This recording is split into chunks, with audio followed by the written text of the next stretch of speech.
won't answer it. Hello? Oh, hello. No, I haven't asked him yet. I will now. Wait a minute. Darling, you've got to help me. Sister wants a tutor for Alphonse. What, that brat? It's a waste of education. Tell your dear sister she's throwing money out of the window. Ah, now. Give me that.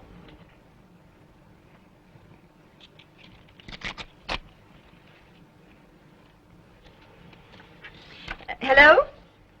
Oh, Philippe has a marvelous tutor. Professor Topaze. Passy 3654. Oh, I'll get him myself tomorrow. Yes. Well, that's all right. How are you? Kiss Alphonse for me. Good night.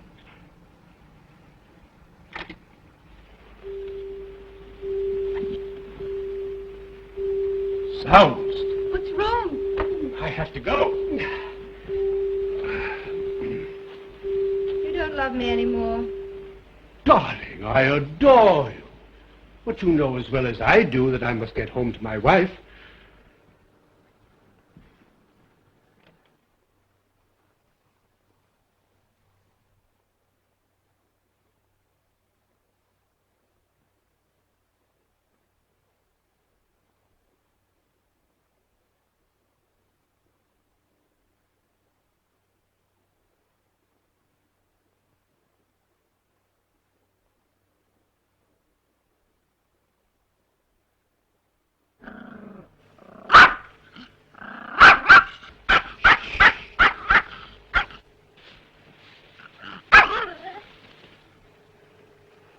Good evening, my sweet.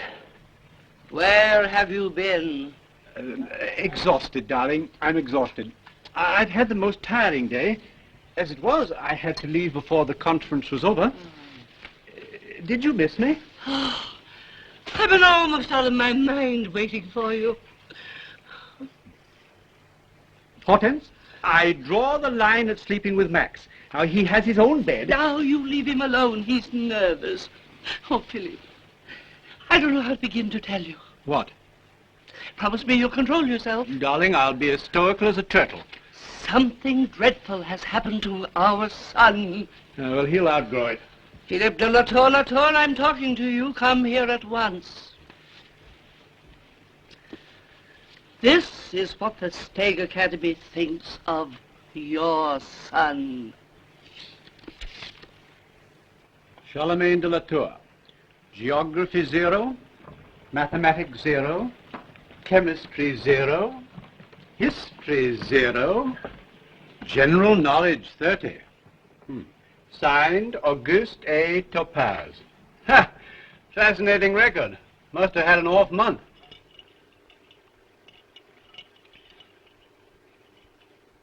It's a plot against our child. A plot fostered by that creature, what's his name? Topaze. Topaze or not Topaze? That is the question. Ha! This is no time for joking. Has he been eating well? I demand that you see the Minister of Education. Darling, I doubt if he could spare the time for tutoring. You'll drive me mad with your levity. Did I hear you call me, Mama? Yes, darling. How do you do, my fine scholar? I've just been looking over your astonishing record. Philip, don't make the child cry. I won't cry, Mama. Oh, darling. Now tell your father what you told me. Well, I'm not the idiot that old Professor Topaze is. He... Go on, dearest. Don't falter. Well, he's a communist, and I can prove it. What? Yes, Papa. He's against the rich. He doesn't like me because I'm a Latour. You should try to win him over. Let him try to win me over if he's so smart. Come here, darling. Now you must stop fretting. Philippe, I want this Topaze removed at once. Thanks, Mama. Ah, darling. Does this monster ever beat you? Yes, all the time. Is that so? Where? Oh, my poor baby. Oh, you heartless father. Oh, my babe. Perhaps we'd all be more comfortable if I used the bed in the other wing. Philip, your place is here. Darling, I must get some sleep. I have to be up very early.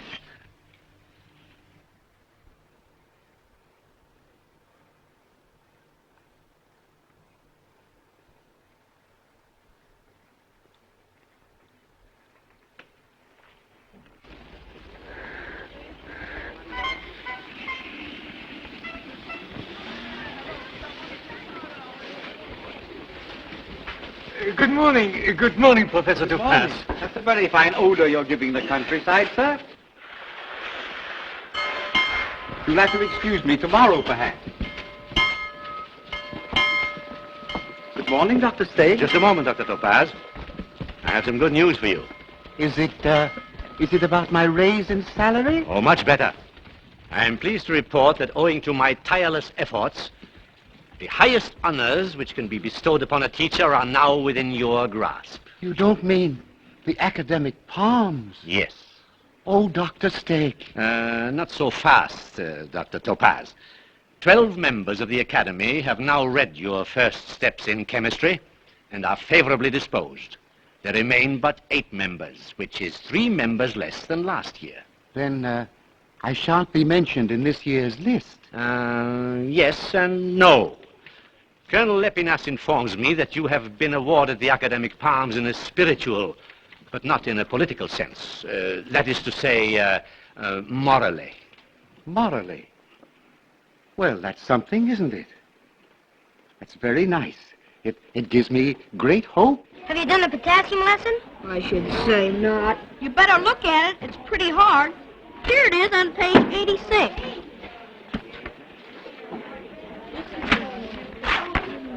This is what I think of the lesson. Professor Topaze. Will you pardon me? I'm a very happy man, and thank you very much. Just a moment, Dr. Topaze. You left the electric light burning in your classroom all last night. Oh, I'm sorry. How could I have done that? Carelessness. You'll have to deduct 7 francs from your monthly stipend. 7 francs. What a pity.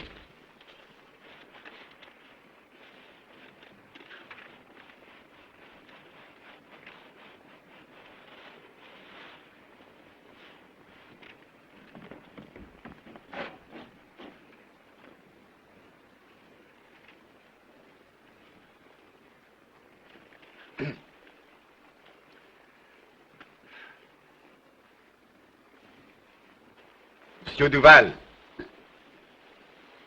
you have again neglected your duties toward the calendar. I am annoyed. This is your 3rd offense. I regret I am forced to remove it from your charge.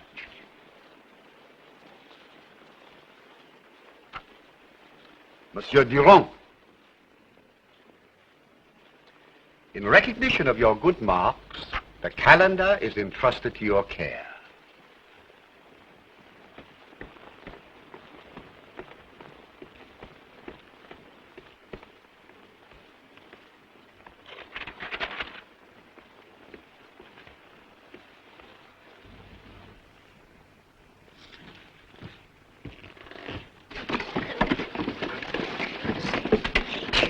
Monsieur Letrange, kindly leave the room. Morals and deportment.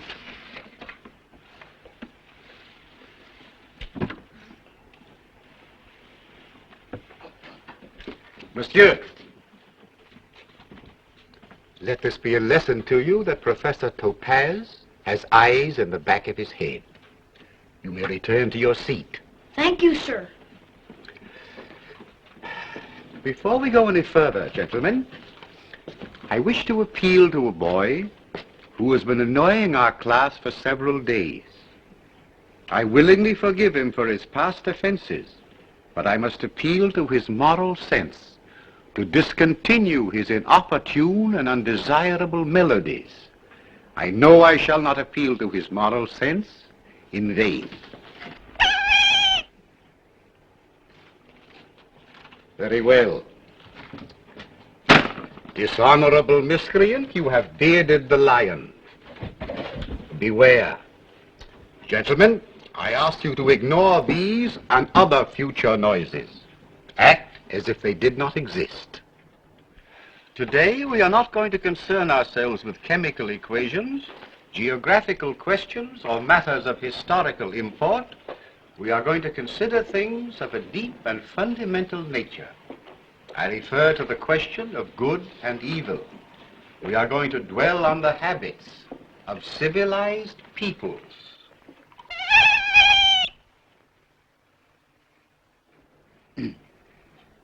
Let us take examples from daily life. Question number 1. What must one be to succeed in life? Monsieur Tranche-Bobine. To succeed in life, one must be...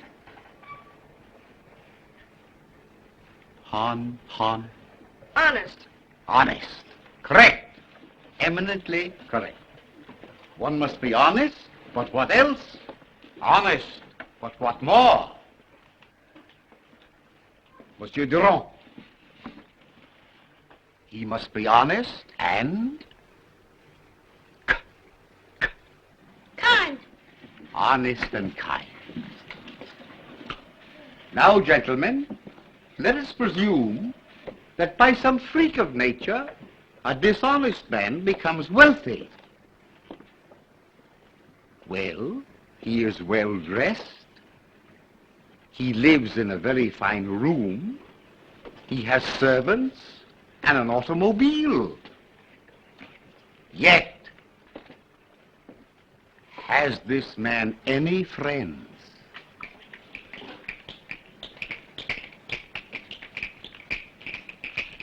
Monsieur Latour. Yes, lots. So, you think this man has friends? I know he has. And pray, why has he friends? To ride in his automobile. No, my dear Monsieur Latour. Those are not friends. Such people, if they existed, would be merely vile parasites. The man we are describing has no friends. The people who knew him before, learning that his fortune was not legitimate, would flee from him as from a plague. What does he do? He moves into another mansion. Possibly. But, may I ask, would he be any happier in his, shall we say, mansion? Yes, if it's a nice neighborhood. No, my dear sir. He would be happier in no neighborhood. This dishonest man, wherever he goes, whatever he does, will be inevitably tortured by the disapproval of his... I know. One moment, please, gentlemen. I will give you an opportunity to redeem yourself, Monsieur Latour. The disapproval of his Constipation?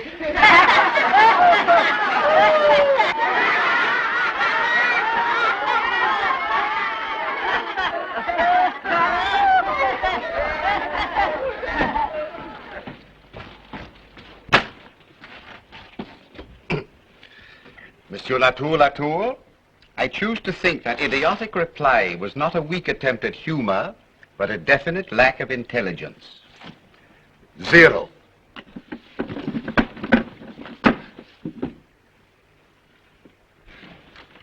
This dishonest man would be troubled by the disapproval of his own conscience, and so worried night and day, pale, ill, fatigued, in order to find peace at last.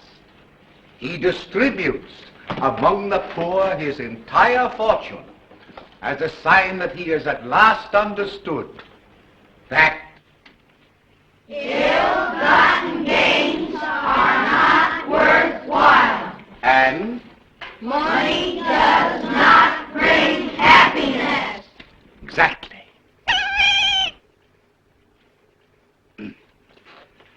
Now let us turn to a brighter picture. What is the fate of the honest man? Monsieur Tellinot.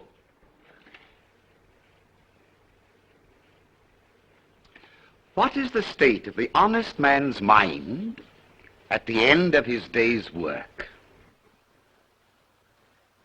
He's exhausted. Have you forgotten what I have so often taught you in this class? Is work tiring? Monsieur Cordier. No, sir. Work tires nobody. Only laziness is tiring. Laziness is the mother of all vice. Excellent. Monsieur Cordier, you will have 100.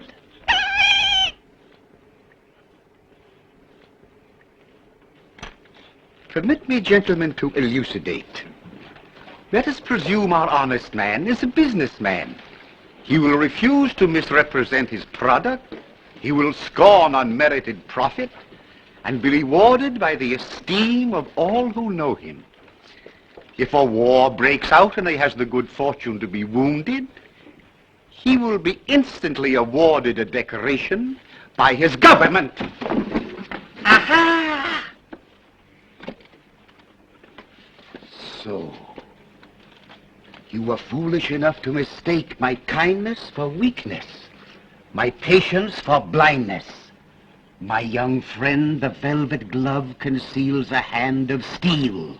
You see that hand? If you resist it, it will break you.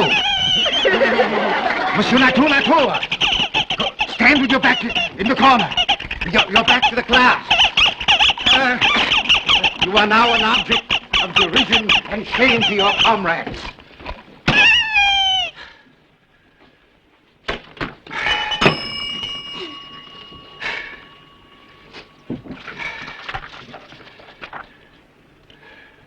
Gentlemen, do not be unduly depressed by this painful incident.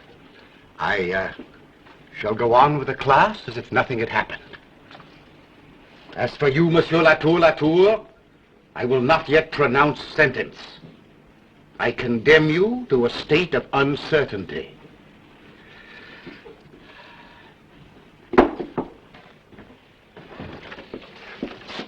Dr. Topaze, What is it?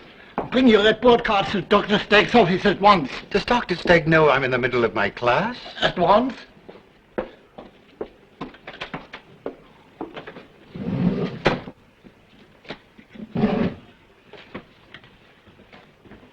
Gentlemen, I wish you to take advantage of my absence by discussing among yourselves this question of good and evil and the problems of civilization.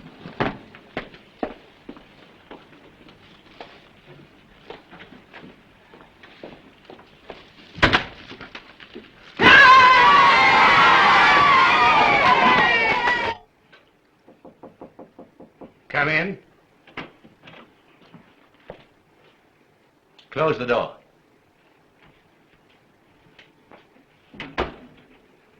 You have the records? Yes, sir, I brought them as you asked. I was in the middle of my class. Silence. Huh. Uh-huh. 7 zeros. Madam, I'm dumbfounded. Proceed, Dr. Stegg. You've been with us a long time, Dr. Topaze, so I'm willing to give you the benefit of the doubt. I'm not blaming you for this error, but your secretary. I hope you understand me. I have no secretary, sir. I myself gave Monsieur Latour those marks. You can see that is my handwriting. Do you want me and the Baroness to believe that this descendant of an illustrious line of statesmen and heroes is an idiot? The Baroness? How do you do, madame? You see, I don't consider your son an idiot, for I marked him 30 for general knowledge. That's because I have decided that he knows things that perhaps he is unable to communicate to me. Also, I have taken into consideration the fact that he is able to find his way to school and home again. However... Proceed, Dr. Stegg. Permit me to explain, Dr. Stegg, the meaning of those zeros. You see, the child is totally unconcerned with education.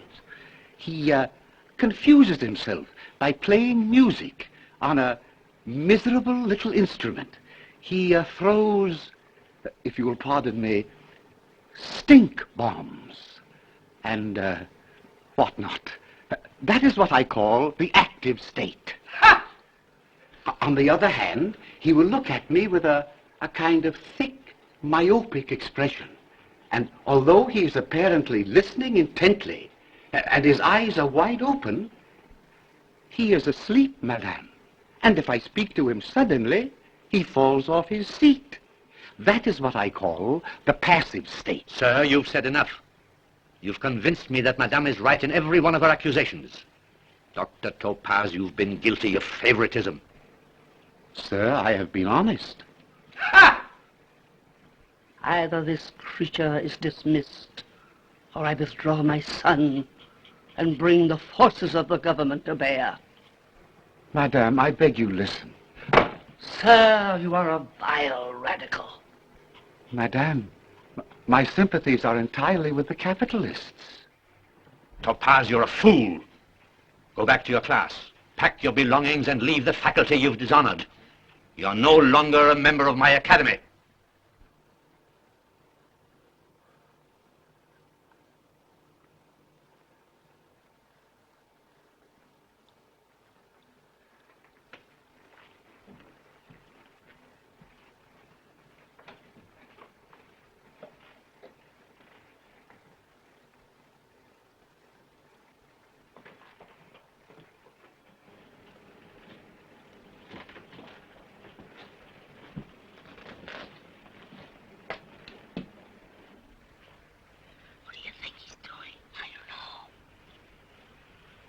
Gentlemen, I wish to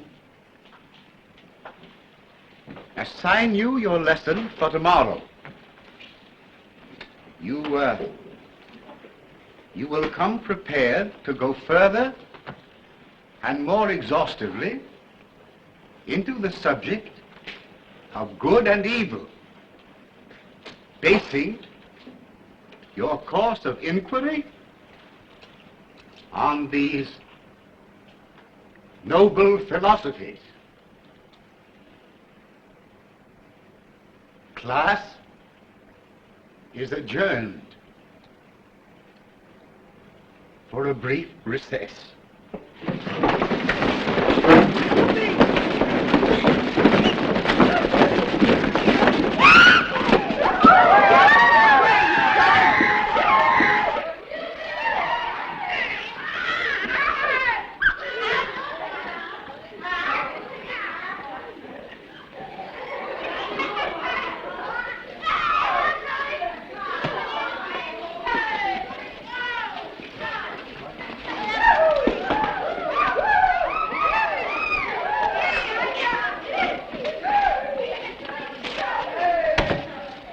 Coco, after leaving you yesterday, I investigated this man, Topaze. I strongly recommend against his employment.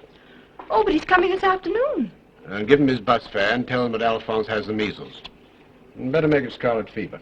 Is the Baron in? Dr. Baum to see the Baron.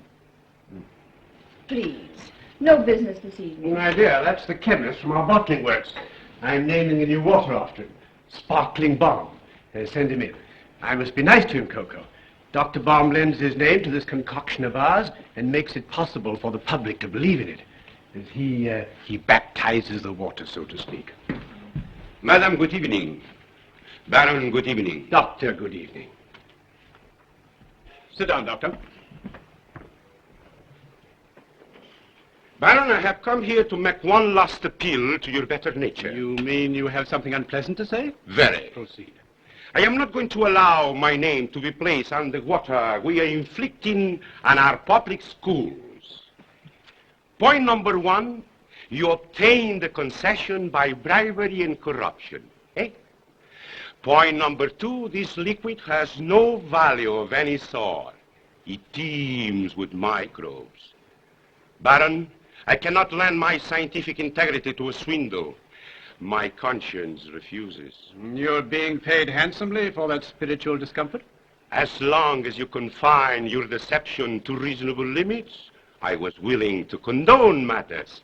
But now... In other words, you're not an honest man, but a nervous one. Sir, I am a normal citizen. Exactly. I ask you to reconsider this swindle against the schools of the nation.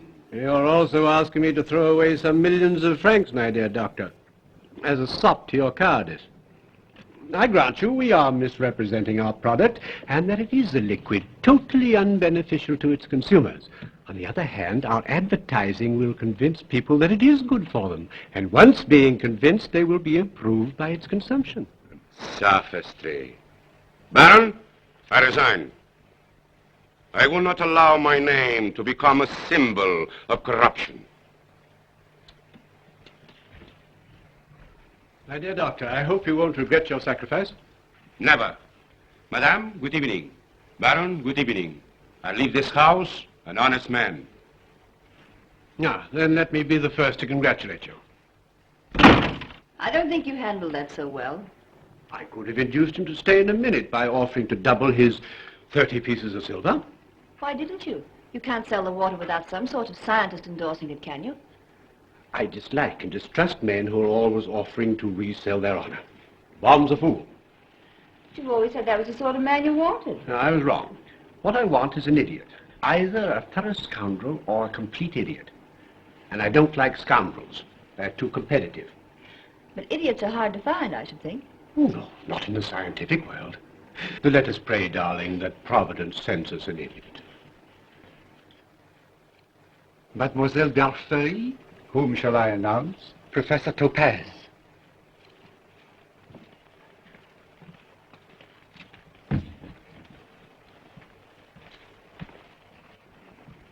Professor Topaze wishes to be announced. What shall I do? I'm 17 minutes late, and I apologize.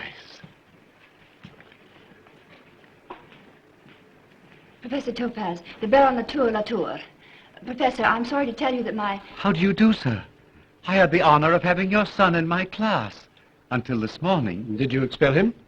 On the contrary, it was I who was expelled. I take it you were dismissed for refusing to improve his marks. Well, that does seem to have been the chief trouble. It's been a day of misunderstandings. I must confess I'm a little confused. Sit down, Dr. Topaze. Will you have a cocktail?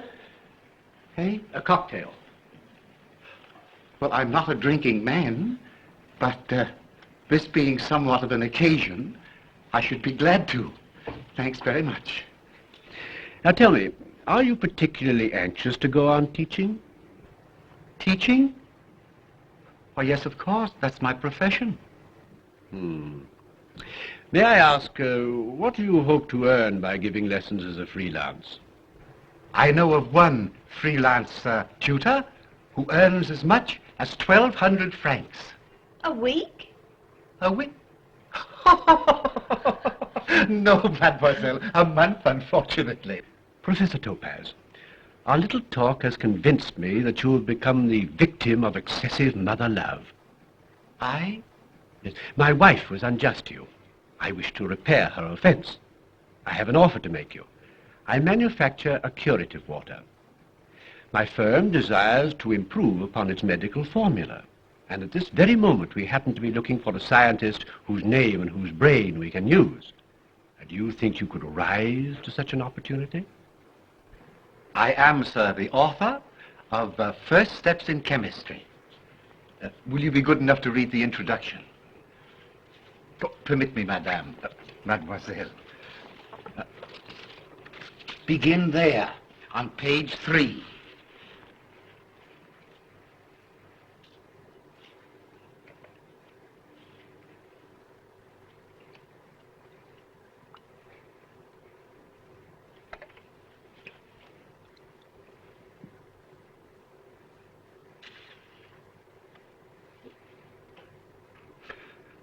Biscuit, sir? Biscuit.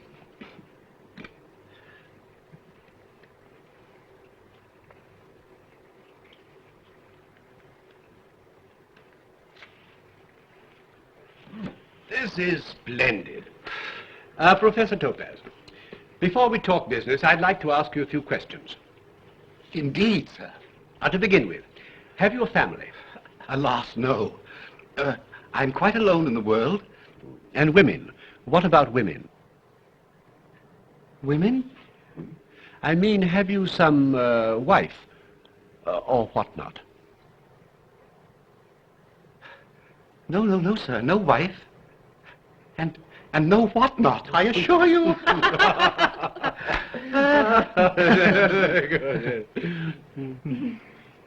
Well, then with whom do you usually associate? Well, I sometimes see an old army friend. He's become a waiter in a cafe now, poor chap. Professor, Providence sent you here. I'll not take no for an answer. I engage you. Your salary will be 4,000 francs to start with. 4,000 francs?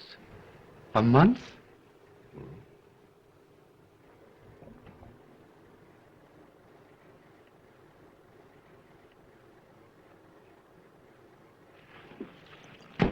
Monsieur le Baron de Latour, I see through your little plan. Sir? You can't take me in this fashion. I may be a simple man, but I am not blind. I refuse your offer. May I ask why? Because it is not in my nature, sir, to accept charity. My dear Professor, charity is the furthest thing from my mind. You see, not only will I derive a handsome profit from the medical formula you invent and endorse, but I shall also be using your name as a slogan. The beverage shall be known as Sparkling Topaze. Splendid. Now, no more nonsense, Professor. You're my consulting chemist and head of the Latour Chemical Works.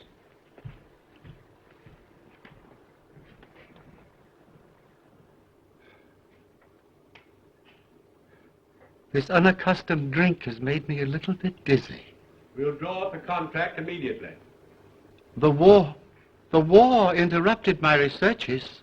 You'll be able to resume them now. Yes, we expect a fine medicinal formula from you. Have you any particular disease in mind? No, just a general laxative, tonic, and health builder for the school children of the Republic. Oh, that is something worthwhile. A few hours ago, I was a complete failure. And now I'm... Consulting chemist at 4,000 francs a month and creator of Sparkling Topaze. Sparkling Topaze.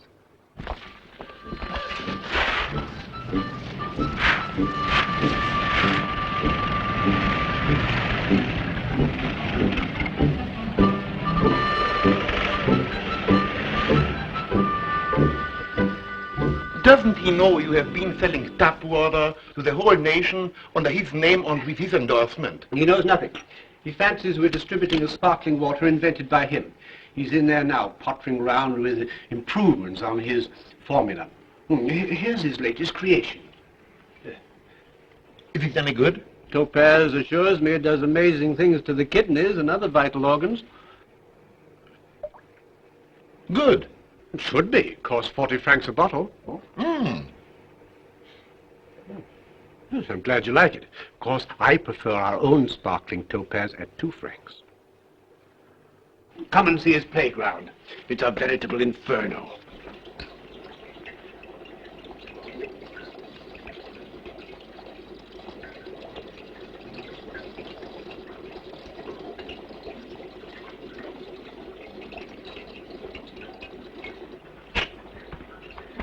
Professor Topaze, this is my friend, Henri de Fairview.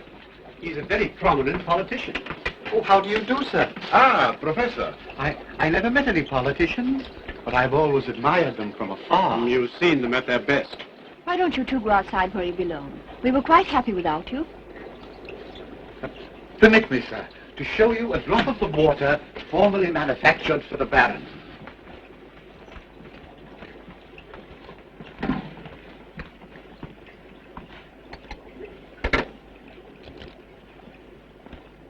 Thank you.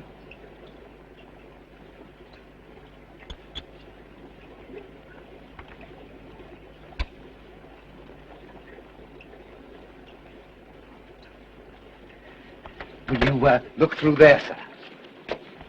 Notice the abundance of animal life. Promiscuous little devils. 7 million in every drop. Now here is the drop of the new water, distilled 3 times, containing phosphates, iron, and innumerable vitamins.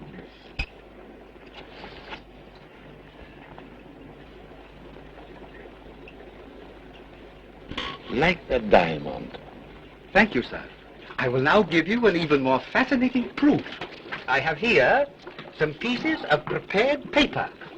Now, watch me, gentlemen. I will dip one in ordinary water.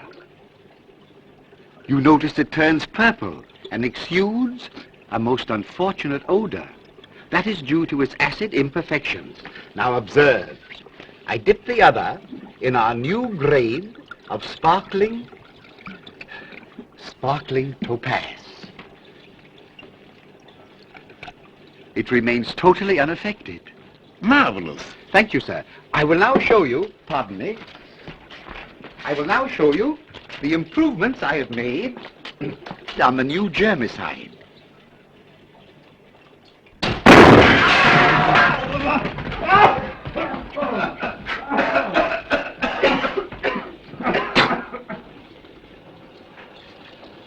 What a pity that was unexpected. Are you hurt? That was my fault. I left some acid in the jar. Pardon me.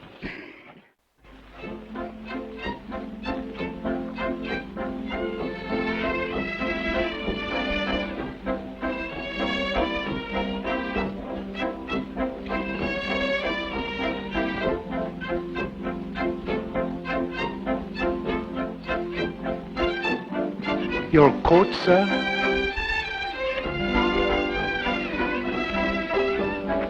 Oh, excuse me, please. Your hat.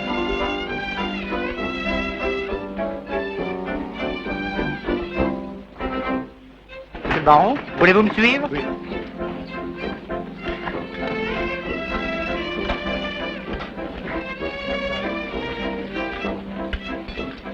Sit down here, Professor.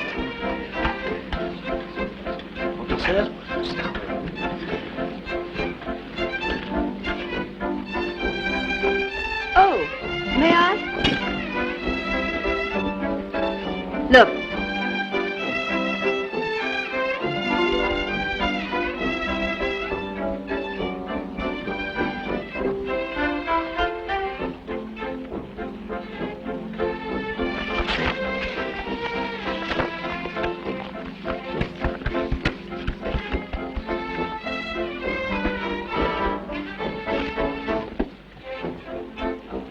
Philippe, tell him about the palms. The palm? But Coco, I was hoping to keep it a surprise. Miss Topaze, next week you will be awarded the academic palms. Oh, it's impossible. No, nothing's impossible to genius. The palms will be in your lapel by Friday. Next Friday. Next Friday. Oh, there's Philippe. Where, my dear? Do you know that woman? Who, I? No. Madame, monsieur? Would you like to play the music? No. Philippe shall face the music. To the academic palms. Baron.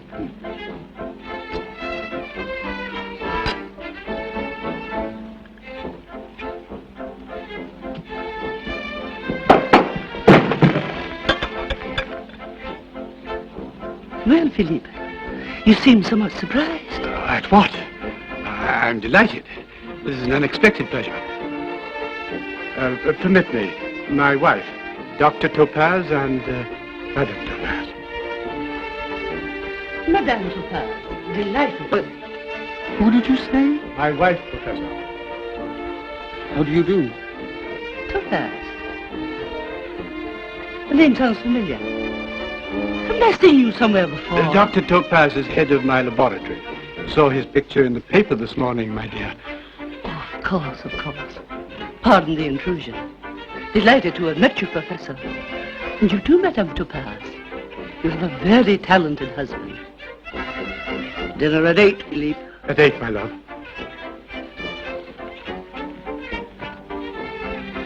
She didn't recognize me. Excuse me. Oh, please, my dear. What's the matter? Baron, I'm afraid you hurt her feelings. You shouldn't have called her Madame Topaze, even in jest. Goodbye, my dear Professor. Let's go with her. We must lunch together again soon. Maxie, darling. Mademoiselle, I'm so sorry you must overlook it. I can't. Nobody looking at you would think for a moment you were Madame Topaze. It's ridiculous.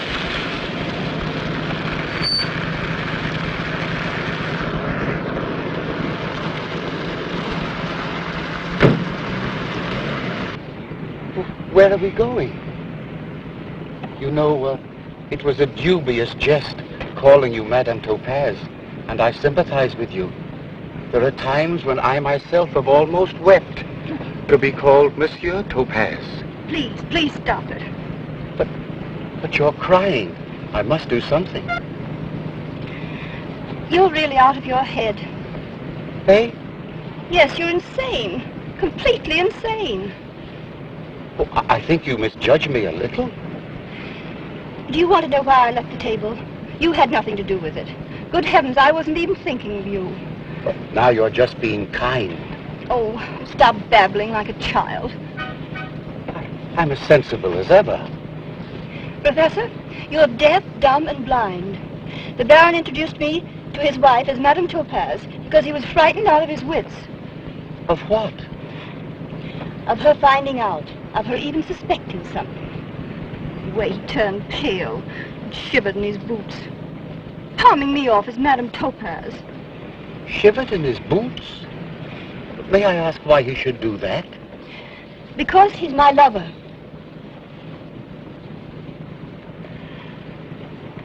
Oh, you're jesting. About what, for heaven's sakes? About your relations with the Baron. Do you mean to tell me you hadn't known? What's the matter? Nothing.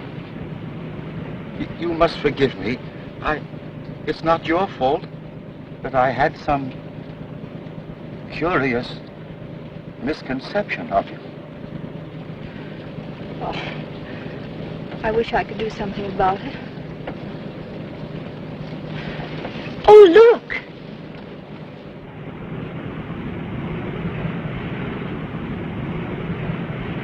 You're no longer a little schoolmaster. You're a great man now. I don't feel like a great man.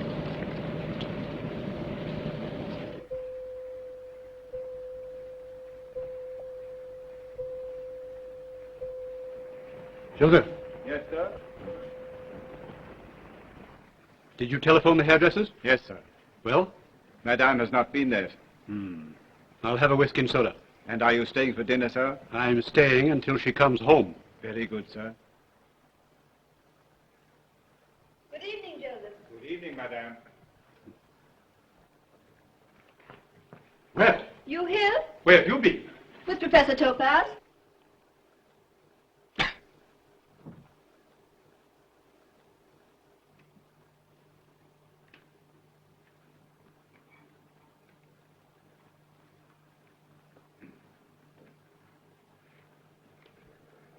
Just a moment, Topaze.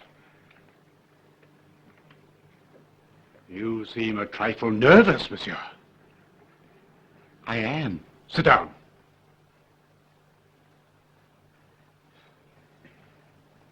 What's the matter? Why are you looking at me like that? What have you been doing? Nothing. Topaze, until this moment you seemed an honorable man. What's changed you? I will be frank. I thought so. And you could do a thing to me like this after what I've done for you. I've done nothing. Now you wish to deny it. Out with it, Topaze. Where have you been with Coco? To the cinema. What? Yes. Very pretty. May I ask what picture you saw? Why, yes. It was entitled Women of Passion. You know, I never imagined that people comported themselves in that manner. Although innocent of any wrongdoing, she was driven into the street, where the Argentine was waiting. Now, quite unaware that he'd made this bet, she foolishly accompanied him. Forgive me, Professor. You belong in a fable. Huh? Monsieur de Fairville and Dr. Baum, sir. Philip, you must do something or we are ruined. Ruined? I doubt it.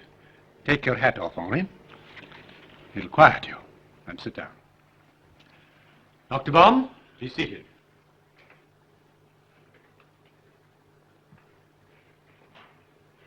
Will you excuse us for a few moments, Dr. Topaze? Ah! So you are Dr. Topaze, eh? Let me have a look at you, you scientific Judas. Baum, you're drunk. Whiskers and all, eh? Perfect. Who is he? I tell you who I am. I am an honest man. Come to send a pack of you to... Sit down. Baron, is he... shall we send for the police? Listen who's talking about the police, you swindler. You must deal with him, Philip. He's going to expose us. Be quiet, Henri, and sit down. Dr. Topaze, this is my affair. I demand you leave. Oh, no, sir. I wouldn't leave you at such a moment. Dr. Baum, state your case. Baron, I'll be brief. 100,000 francs in cash, or I expose you dishwater. What dishwater? This plague-ridden concoction, you swindler! Is he mad? Gentlemen, please be seated.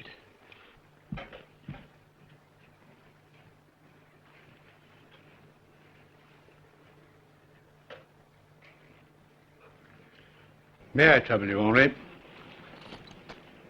File 3, draw 12. Your visit, Dr. Baum, is not entirely unexpected. So you'd like 100,000 francs for your goodwill? Yes. And here, my foolish fellow, are what in melodrama are known as the papers. I am in no mood for jokes. Allow me. It is my turn to be objectionable. In 1924, a certain Emile Winkleman was employed as superintendent of the charity hospital at Marseille, a short, squat, peculiar-looking fellow with what is known as an Assyrian beard. Are you listening, Dr. Baum? Don't go. I'll be brief.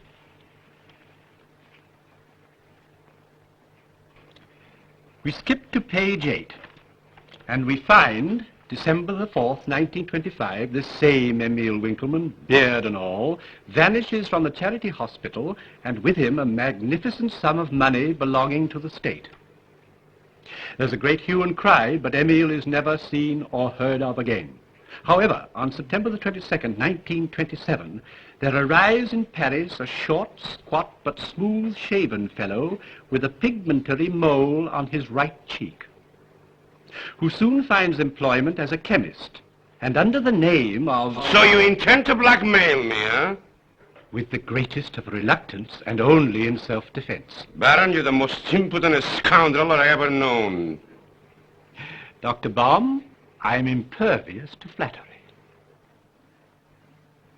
As for you, you sanctimonious swindler, enjoy your ill-gotten gains, wallow in your sin. But the world knows what you are, a fake, a thief. Topaze is a thief. Put that in your sign. Topaze is a thief. Topaze is a thief.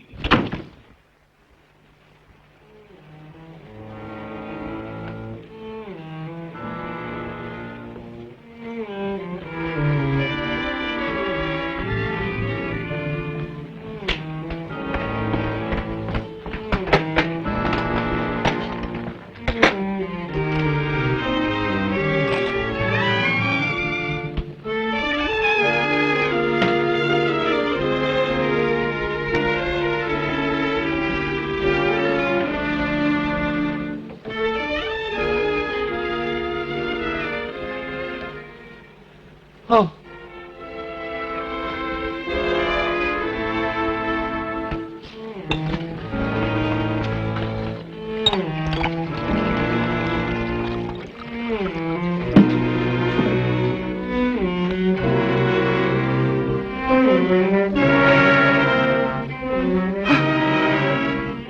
Impossible.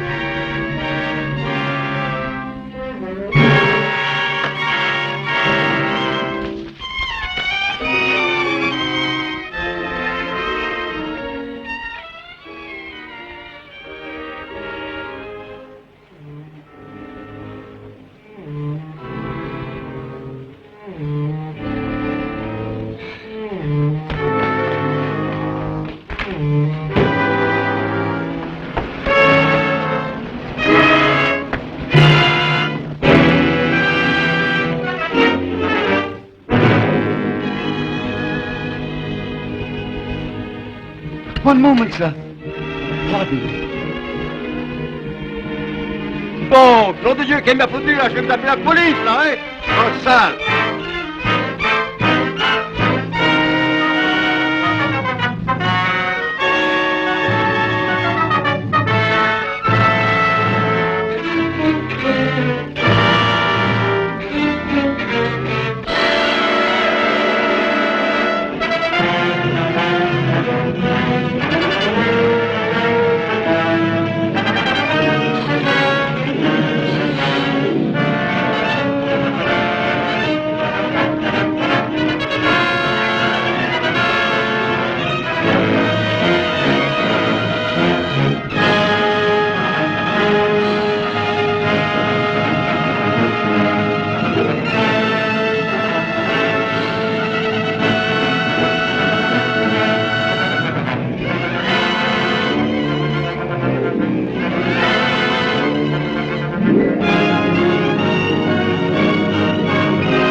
Good morning. Oh, it's you.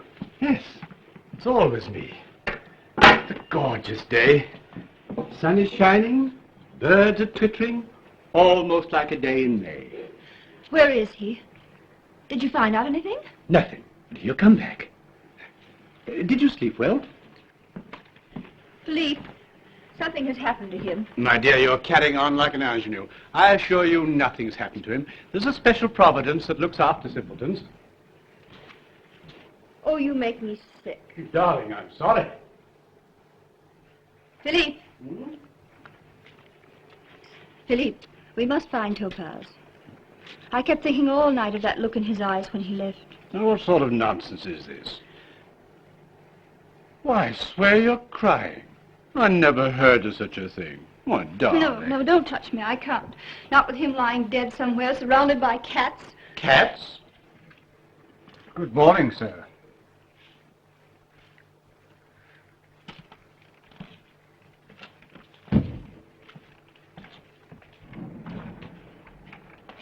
Auguste, you're hurt. Oh, you poor man. Where have you been? Look at the mud. Look at your clothes. Topaze, you're behaving like a child. Take that absurd expression off your face and sit down. I came back to pay for my crime. Oh, Auguste, don't be silly. You've done nothing. Nothing? Huh. It would be a little difficult to believe in my innocence. I don't believe in it myself. They will say nobody could be as great a fool as Topaze. It would be straining the credulity of the court. What court? The court before which we must stand and be convicted for what we are. Thieves.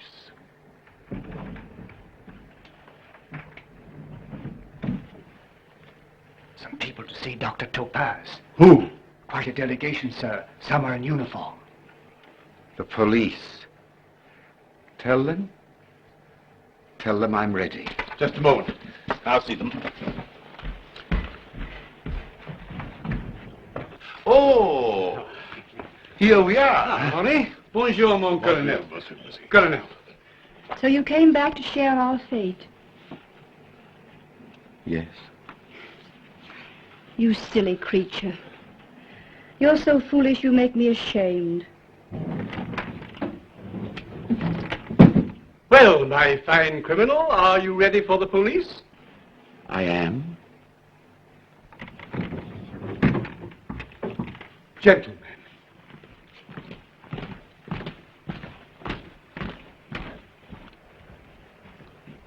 Professor Auguste Topaze, the representatives of the Republic. Professor Topaze, I've been delegated to confer on you, all too tardily, that honor which you have merited by your work in the field of science, the academic palms. The palms. Oh, just a moment, gentlemen. I've got... Gentlemen, Dr. Topaze is a man of deeds, not words. He's overcome. Out of respect for his feelings, gentlemen, will you make the ceremony as brief as possible? What's the matter with him? He's drunk. Hurry up. Professor Auguste Topaze, teacher, scholar, scientist, and author, for your diligence, for your learning, for your humanitarian labors, as head of the Latour Chemical Works, I, Henri de Serville, in the name of the Republic, confer on you the insignia of the academic palms.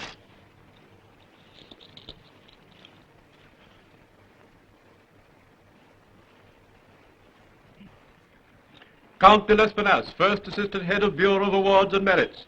Professor Antoine Bouillon, Second Assistant Head of Bureau of Awards and Merits. Monsieur Hector Tenet, Third Assistant Head of Bureau of Awards and Merits.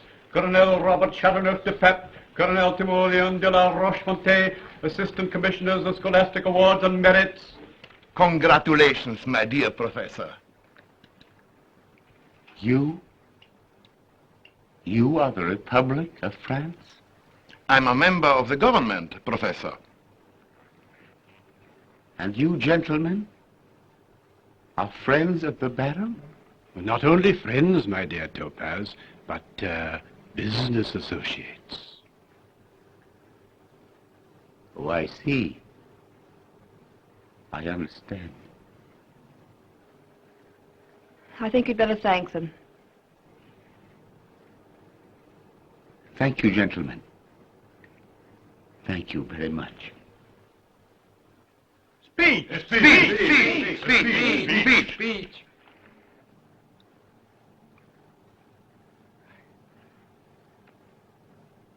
I can merely say I have dreamed for many years of this honor.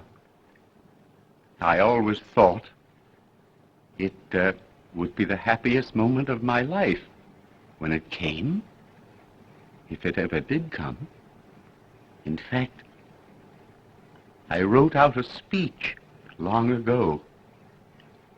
It's in my laboratory now, expressing my true feelings. But it wouldn't fit. It would sound too humorous. I am afraid I have outgrown that oration in the last few moments. So you will forgive me for not speaking it.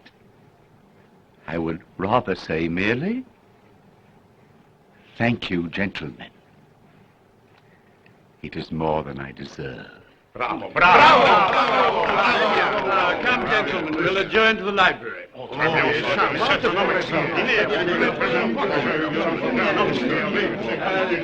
Joseph, some champagne.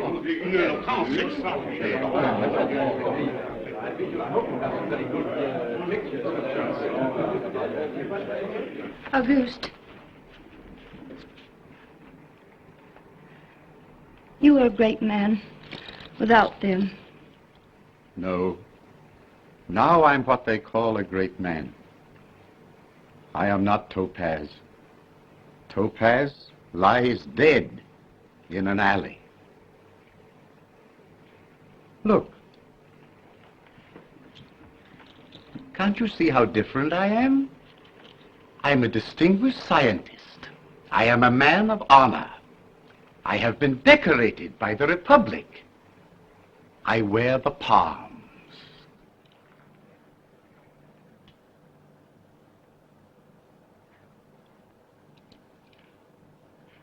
Coco, do you know of a good barber?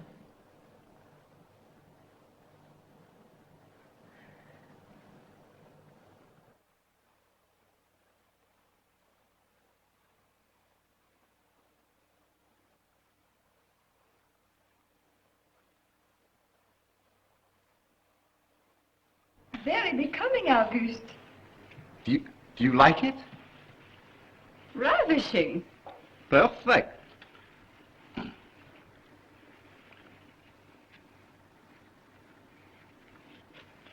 Exquisite. Is the back snug? Like a glove. It's for the races. Look, it has a double-breasted waistcoat.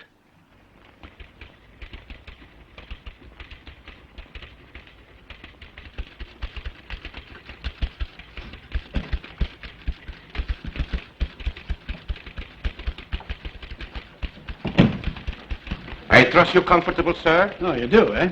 Dr. Topaze sends word. He will contact you in 5 minutes. Well, I'm on it. Now listen, you incarnate prickly heat.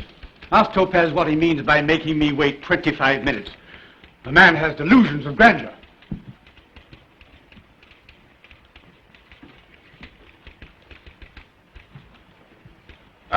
Dr. Stagg? Yes. It is now a matter of 20 minutes to a half an hour. Tell him we are quite comfortable. Thank you. Gentlemen, patience. Oh, dear. I've been waiting here 35 minutes. I've been here over an hour. What a busy man. Oh, no, I just pretend I'm busy. I flutter in and out constantly and keep barking. You know, if one has time to listen to people, they have no respect for one. One must be elusive. I've kept Dr. Stagg waiting 20 minutes already. In another half hour, he'll be in complete awe of me. Dr. Stagg, isn't that the wretch Who threw me out of his school? It is. Now he wants me to honor him by attending his graduation exercises this afternoon and distributing the prizes among his pupils. Fancy.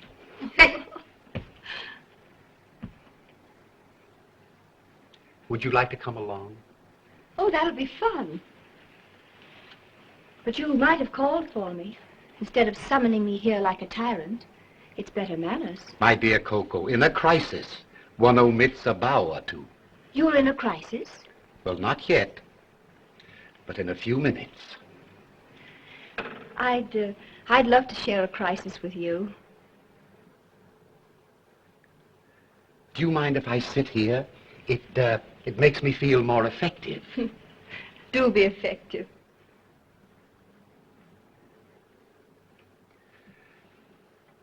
Send the Baron de Latour in, please. Auguste, what are you up to? The most frightful villainy.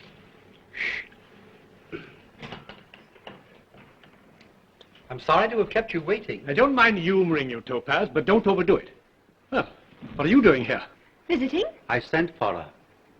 I have a matter of grave importance to take up, sir. What a man. Always flinging matters of grave importance at my head. Coco, do you mind sitting over there so I can't see you? Certainly not. Is this the crisis? It begins now. Oh, what sort of charades are these? I am just trying to think how to begin the matter. A disciple of mine should always come to the point, immediately. Thank you, sir. I am receiving 8,000 francs a month as chief of the Latour Chemical Works. We both know they are non-existent. Proceed.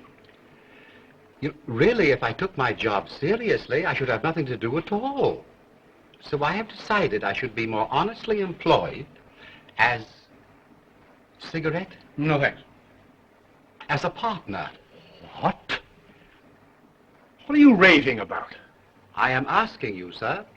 for a third interest in this thriving concern. Topaze, you delight me. Such effrontery is refreshing. I am very much afraid, sir, that you underestimate me. I repeat my request, ominously. Ominously? Topaze, do you realize how much a third interest in the business would be? To a fraction, sir. Coco, I'm disappointed in our little professor. He's had a relapse. He's as absurd as ever. I see there is nothing to be gained by words. Dr. Baum? Uh-huh. Draw 12, file 12. Uh-huh. Baron, I am about to be very objectionable.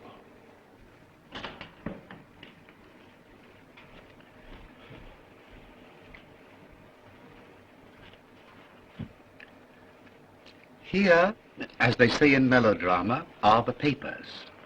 You will find written out here a complete report of your relations with Coco. Dates, sayings, and doings. Oh.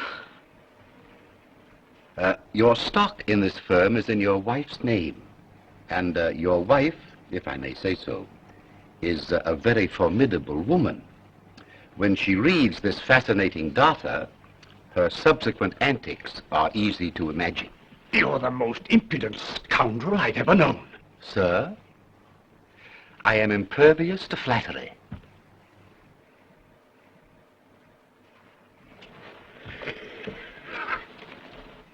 To think that I nourished and reared that Frankenstein under my own roof. Philippe, is that all you have to say? Are you going to give in? A difficult situation. Allow him to adjust himself. Coco, a divorce would ruin me. What can I do? Softly and silently vanish away.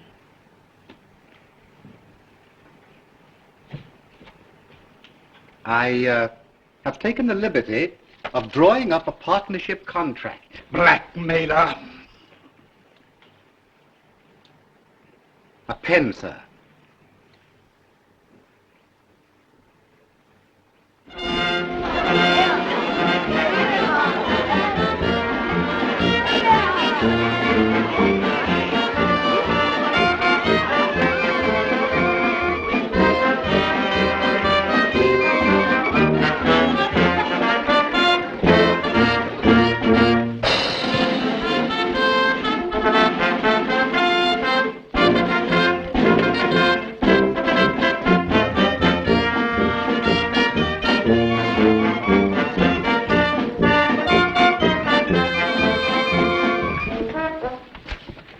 Gentlemen of the Steg Academy, and you, my dear parents, we are signally honored today in having with us an old friend. I'm sure we can all call you friend. An old friend whom I've induced to return to the scene of his first success. Silence, if you please. Gentlemen, nobody realizes more than I that this is the great day of your lives. I wish to announce that in addition to the prizes which are to be awarded to the individual students for their diligence and brilliance in individual subjects, the Academy this year has selected for its banner pupil, its model of intellectual youth, none other than Monsieur Charlemagne de Latour.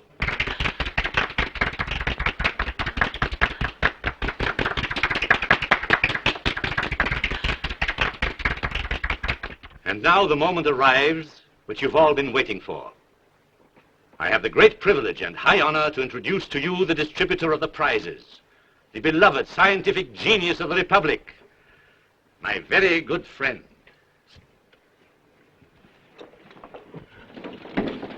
We welcome you back, Dr. Topaze.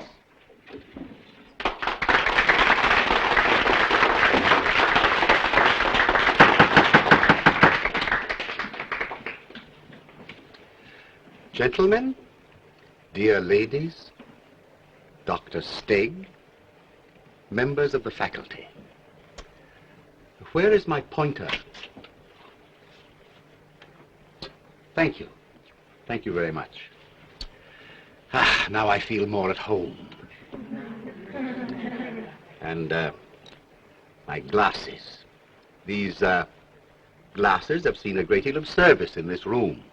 Well, gentlemen, I suppose you are saying to yourselves, that can't be Dr. Topaze. My, how different he looks in his new suit, and without his whiskers. Well, gentlemen, since that day you saw me last, I have been out in the great world, and I have learned a great deal.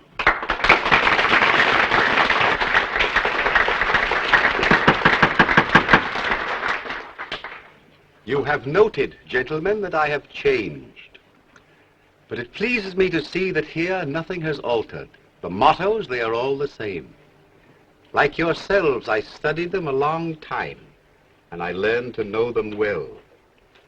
But my dear children, I have something rather sad to tell you. It will surprise you to know that, unlike the lessons you have learned here, in the outside world, honesty is not always rewarded. Very true, sirs, very true. I can even say, Dr. Stig, that villainy often receives more applause than virtue. Gentlemen, the world that lies outside that door is a most upside-down place. You will be shocked someday when, full of maxims, mottos, and education, you behold injustice triumphant and wrongdoing receiving the rewards which should be given only to the virtuous. Doctor, please, you forget yourself. Dr. Stig thinks I am forgetting myself. Alas, I remember myself too well. Gentlemen, regardless of what the world outside is like, within these walls, which are still dear to me, injustice shall not triumph, nor wrongdoers be rewarded. I have been instructed to deliver the highest school honors for diligence, deportment, and talent to one Charlemagne de la Tour. Monsieur de la Tour, kindly step forward.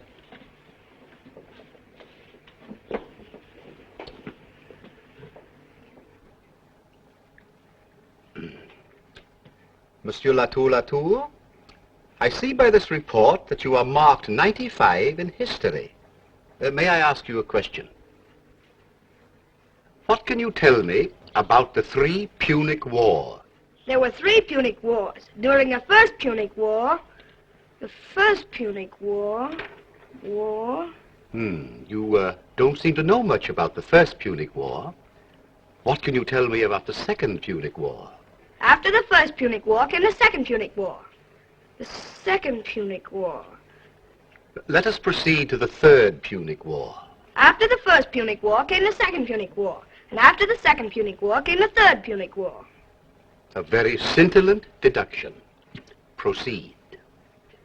During the third Punic War... They burned Carthage.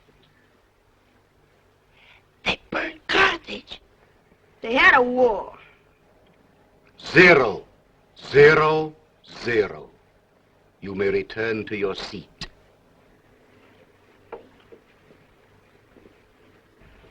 Can anyone answer the extremely complex question I have just asked concerning the 3 Punic Wars? Are you sure you all know? First Punic War, 264 BC. Second Punic War, 218 BC. Third Punic War, 149 BC. Second Punic War,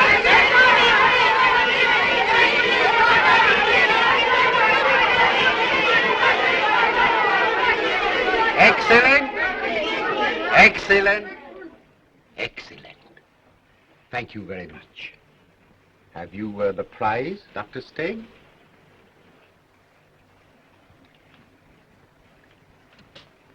I award the symbol of learning to all of you. I give it you with the request that when you have entered the world and witnessed there the strange evidences of amazing injustice, you will remember that once at least through the unworthy hand of Professor Topaze, virtue triumphed and honesty was rewarded, as read the mottos on these old walls.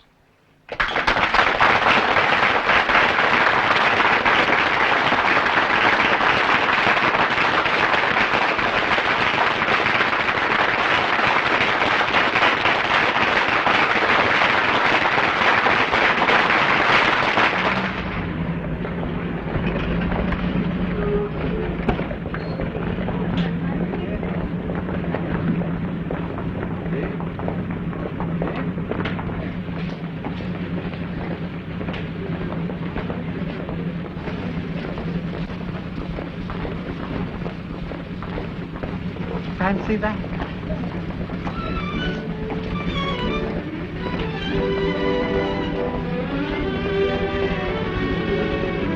Back at 11.